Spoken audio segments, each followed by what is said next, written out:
सो Realme अपने नए and I guess one of the popular phones के साथ वापस आया है। Yes, I am talking about the Realme X7 Pro, जिसमें आपको 4K वीडियोग्राफी का सपोर्ट देखने मिलता है, MediaTek का लेटेस्ट Dimensity 1000 प्लस प्रोसेसर देखने मिलता है and this might be the only mid range phone जिसमें आपको सुपर एमोलेड डिस्प्ले के साथ 120 हर्ट्ज का रिफ्रेश रेट भी देखने मिलता है। सो यार, इतने अच्छे फीचर्स होने के बावजूद भी ये फ़ोन ख़राब क्यों है? सो मेरा नाम है Ashwin and welcome back to tech sober with another fresh episode. And आज इस वीडियो में मैं आपको बताऊंगा that how Realme messed up with such a good phone. So इस फ़ोन की पूरी कहानी जानने के लिए इस वीडियो को एंड तक ज़रूर देखना। बट उससे पहले अगर आपने टेक सोबर को सब्सक्राइब नहीं किया तो यार पहले सब्सक्राइब कर दो। ऑल्सो वो बेल आइकन ज़रूर दबा देना ताकि मैं जब भी वीडियो डालूँ आप तक नोटिफिकेशन पहुँच जाए। And now let's find the truth.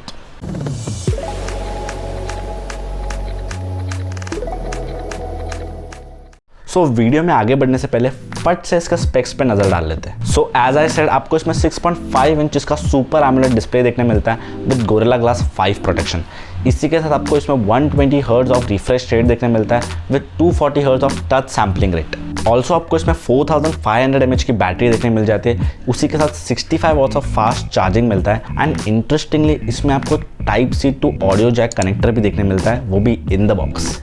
इसके बाद आपको इसमें क्वाड कैमरा सेटअप देखने मिलता है जो कि एक्चुअली एक ड्यूअल कैमरा सेटअप है। I will explain that later. So आपको इसमें 64 मेगापिक्सल का प्राइमरी कैमरा देखने मिलता है एंड जो कैमरा लेंस है ना वो सोनी का IMX686 है, which is an upgrade from the previous lens which was Sony's IMX586 sensor. For a better understanding, जो सोनी का IMX586 सेंसर था ना वो OnePlus 7T, OPPO 11 Pro and OnePlus 7T Pro ऐसे फ़ोन में यूज़ किया गया था जो कि फ्लैगशिप लेवल फ़ोन्स है। So compare to that Realme ने सेंसर सेक्शन में काफ़ी अच्छा काम किया है। सो इसी के साथ आपको 8 मेगापिक्सल का अल्ट्रा वाइड कैमरा देखने मिलता है जो कि अच्छा है, बट इसके अलावा आपको 2 मेगापिक्सल के कैमरा देखने मिलते हैं जो कि मेरे किसी काम के नहीं and I don't think so आपके भी है। एंड इसी वजह से मैंने कहा कि ये ड्यूल कैमरा सेटअप है and is high time phone company should stop doing this. आपको इस बारे में क्या लगता है मुझे कमेंट सेक्शन में ज़रूर बताना। सो ये रहा एक summarize chart Realme X7 Pro के स्पेक्स के बारे में। सो अब इसके प्रोसेसर पे आते हैं एंड एज यू नो इसमें आपको MediaTek का Dimensity 1000 प्लस प्रोसेसर देखने मिलता है एंड इसी के साथ आपको इसमें माली का G77 GPU देखने मिलता है एंड आई मस्ट से कि ये गेमिंग के लिए काफ़ी अच्छा है एंड इसका अंतुतु स्कोर है 5,21,799 एंड ये रहे उसके single core and multi core benchmarks. For a comparison ये स्नैपड्रैगन के 865 प्रोसेसर से थोड़ा कम है, बट इसका जो GPU है ना वो स्नैपड्रैगन के Adreno 650 GPU से थोड़ा बेटर है। सो ओवरऑल ये काफ़ी अच्छा प्रोसेसर है। एंड कैमरा परफॉर्मेंस की बात करें तो आपको डे लाइट में ना काफ़ी अच्छे फोटोज़ देखने मिल जाते हैं, बट आई फील कि जो डिटेल्स है ना वो अप टू द मार्क नहीं है एंड लो लाइट में डिटेल्स और थोड़े सिग्निफिकेंट हो जाते हैं और बहुत लो दिखने लगते हैं।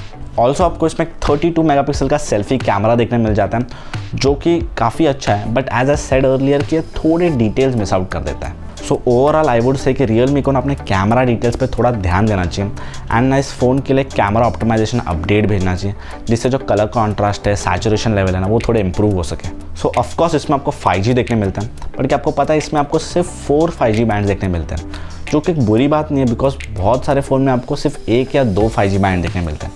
बट ये एक अच्छी बात भी नहीं है बिकॉज जो रिसेंटली लॉन्च हुआ OPPO Reno 5 Pro उसमें आपको 9 5G बैंड देखने मिलते हैं, विच आई गेस कि बाकी कंपनीज को भी कंसिडर करना चाहिए इंक्लूडिंग Realme, बिकॉज ये बैंड्स है ना आपकी कनेक्टिविटी को स्ट्रॉन्ग करते हैं एंड अगर आपकी कनेक्टिविटी स्ट्रॉन्ग नहीं हो तो 5G का क्या फ़ायदा। एंड बाय द वे अगर आपको OPPO Reno 5 Pro के बारे में और जानना है तो मैंने उसके ऊपर एक डिटेल्ड वीडियो बनाया जो आप चेकआउट ज़रूर कर सकते हो। आपको link I button and description में मिल जाएगा। एंड इन सब फीचर्स के अलावा आपको इसमें कूलिंग चेंबर भी देखने मिलेगा जिससे आपको इसमें हीटिंग इश्यूज देखने नहीं मिलेंगे, which I feel is a very great point. So overall phone तो काफ़ी अच्छा है, तो फिर दिक्कत क्या हुई? सर इस फ़ोन का प्राइस ना 30,000 रुपीज़ है for 8GB RAM and 128GB storage, which I feel कि काफ़ी ओवर प्राइस्ड है इस फ़ोन के लिए।